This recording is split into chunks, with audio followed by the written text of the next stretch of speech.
the pulse in the Greek capital. Our European Affairs editor, Christophe Robeet, joins us now from there. Christophe, tell us about the voting. How has it gone? Good evening, Marcus. Well, it was, on the surface, a pretty normal day here in Athens.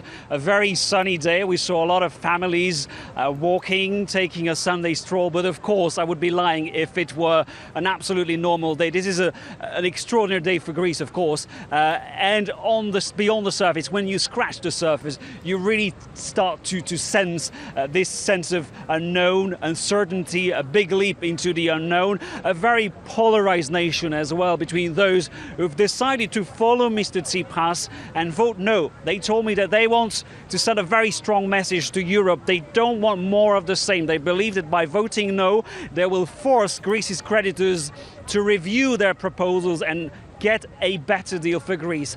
On the other hand, if you talk to yes campaigners, they're extremely worried.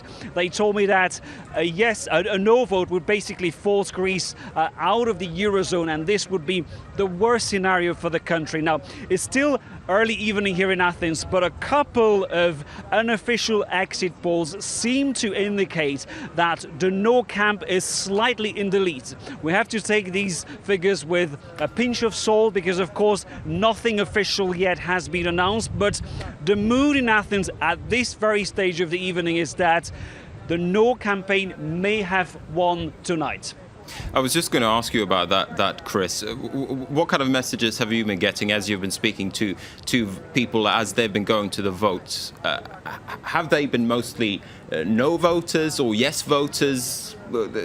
If I ask for your opinion when it comes to a very small straw poll, I understand. But what kind of sense do you get when you've been talking to voters?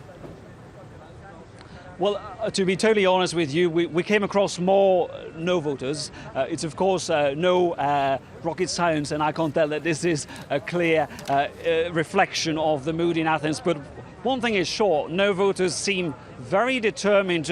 I don't know if you can see, but there are a number of Ohi campaigners just behind me. They were playing Cuban songs of El Che Guevara, just to give you an idea of the mood here in Athens. They seem very determined, and they certainly don't want to believe all these messages that have been sent from Brussels, but also from mainstream parties.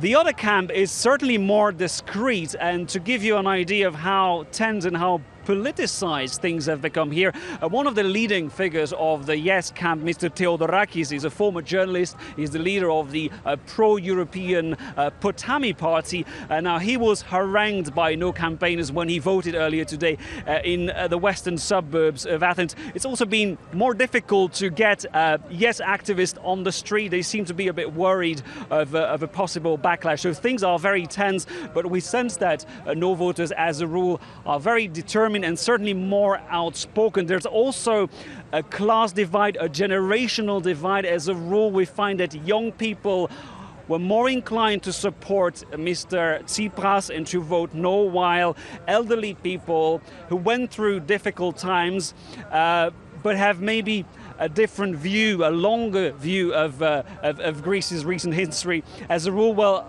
elderly people were more inclined to vote yes today. So it will be interesting to read into all of these divides. But as a rule, it is a very divided nation. Everybody agrees that the last 5 years have been a nightmare for the country. Greece has lost 25% of its wealth. The big question tonight is what comes next?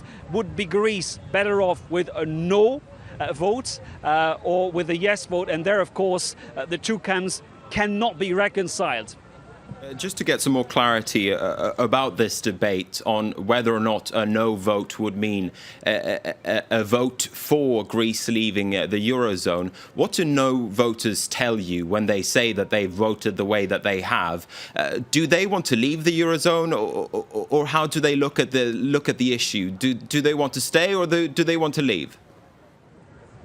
No, that's the paradox, Marcus. It's very hard to find voters here who will tell you openly we want to leave the Eurozone. As a rule, a majority of Greeks seem to want to stay in the Eurozone. And when you talk to no voters, they don't see a link between voting no and leaving the Eurozone, something that yes voters strongly disagree with, because they are pretty much in line with what Angela Merkel has said, with what the president of the Commission, of the Parliament have said. They've warned basically that by voting no, Greece would basically shut the door and be forced out of the Eurozone. Having said that, in the last couple of hours, we're starting to get all sorts of signals, including from Brussels. For instance, the president of the Parliament, who gave an interview last week and said that in case of a no vote, Greece would be forced to introduce a new currency. Well, today sort of backtracked and said, look, we will find a solution. So it's definitely a leap into the unknown. Once again, a couple of exit polls seem to indicate that the no campaign is slightly ahead, but nothing official. We have to take this with a pinch of salt. But it's been a very passionate campaign, a very aggressive campaign as well. And one last thing I would like to say is that the question that was put to the Greek voters was very difficult to grasp. It was very long, very technical, possibly the most complicated question that has ever been put in a referendum in recent years.